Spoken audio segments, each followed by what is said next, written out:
Hi, this is Steve, your YouTube English teacher with a bit more speaking this week. This is going to be a short and sweet video because I'm just explaining the activity that we can use to practice speaking part 4 for B2 and C1 and giving you a few sample phrases that might be useful for it.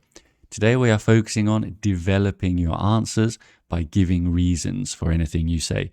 Always justify what you say in a speaking exam. You can never just say, I think social media should be banned for people under 16. You can't just say that. You need to be able to justify why you're saying it to show that you can develop your ideas and to show you've got the English ability to be able to fulfill that function and to speak like a normal person. Basically, we justify what we say. So here's the activity to practice this. It's a really fun one that I've done in class many times. It's called the Newlyweds Game. It's based on an old TV show. And the point here is I'm giving you some fairly common questions, the kind of questions that might be on speaking part 4, where they're sort of personal, but also mixed with like more abstract general topics. And the point here is you write your answer to these questions, and then you have to guess what you think your partner will say.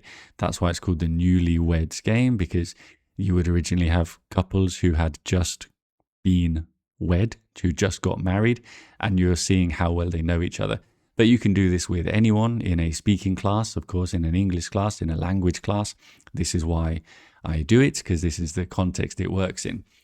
So the point is to write your answer, guess what the other person's going to say, and then the fun comes in knowing if you got their guess right, if you know them very well. And if there's lots of people in your class, you can go into pairs and see which pair gets the most points by getting the other person's answer right. So we can work through these questions. They're kind of interesting. They're the kind of questions, like I said, that could be on a speaking exam, but the onus is on you, as in it's your responsibility to develop your answers, because you could just give a 1 or 2 word answer, but in a speaking exam, that's not going to pass muster, is it? That's not good enough. You need to develop them with lots of reasons. So hopefully you've got the idea of the activity. You can go and do it, and you can be saying things like these answers above. I'm giving my answer, but I'm also giving a bit of a reason, and I'm using for that some useful connecting phrases for causation and consequence. So let's go through these answers. My favorite holiday, of course, it's Christmas, on of the time you can spend with family. We need an expression that means because of, with on and of. The answer is on account of the time. So you can use on account of to give reasons. Number 2, how long do you spend getting ready?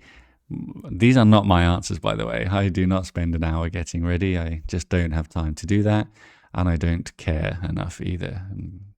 I think for the graduation last year where I had to go, I spent like half an hour getting ready, mainly because it was 45 degrees in June and I had to have a freezing cold shower before I went to be able to, go out into the street for the graduation. But in order to look my best, in this example, you spend an hour getting ready. Number 3, the reason why you go to bed never before midnight, always late. The reason why, can we say the reason that I consider myself a night owl is because I think technically you shouldn't, but a lot of people would say that in English. If you said it, I don't think it would be a problem in the exam. The reason why, the reason that.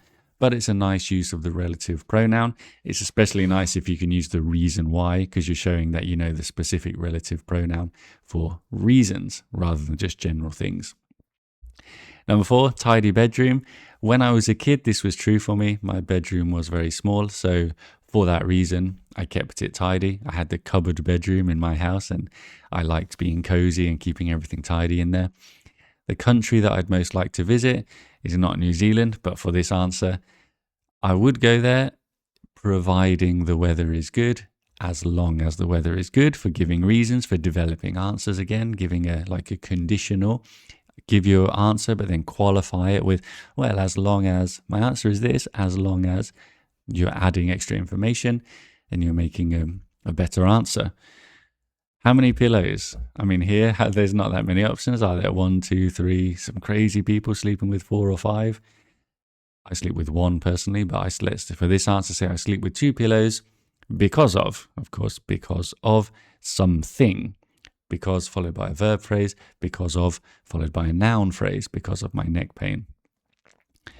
Number 7, favorite pizza topping. And you can't really say cheese because cheese is already part of the pizza, but I'm saying 4 cheeses as a consequence or as a result of my love for cheese. Result, I guess, is a bit more common spoken English. You could say as a consequence. How many kids would they like? Or how many more kids would they like? And according to my partner, sorry for giving the answer away straight away there. Hopefully you know by now my videos. You should have paused the video and answered all of these before I go through and talk about them in a very slow, boring way. Number 9, due to the fact that, or owing to the fact that, of course, summer's the best because I'm a teacher. And number 10, honestly, it might be ice cream. I mean, there's just so many reasons. It's delicious. And what's more, it brings back good memories. So you've got sample answers like that. How can you keep practicing these kind of speaking part 4 questions? Well, one good way that I thought of would be to go on Ask Reddit and just look for interesting questions there. This is honestly a good way of finding the kind of slightly more, they can be very specific, but they can test your ability to express these opinions that most people should have in English, which is what you need to be doing. So you can do that in your class, in your pairs, as a good way of studying. Record yourself 30 seconds, 40 seconds for speaking part 4. Hope that was useful. Goodbye.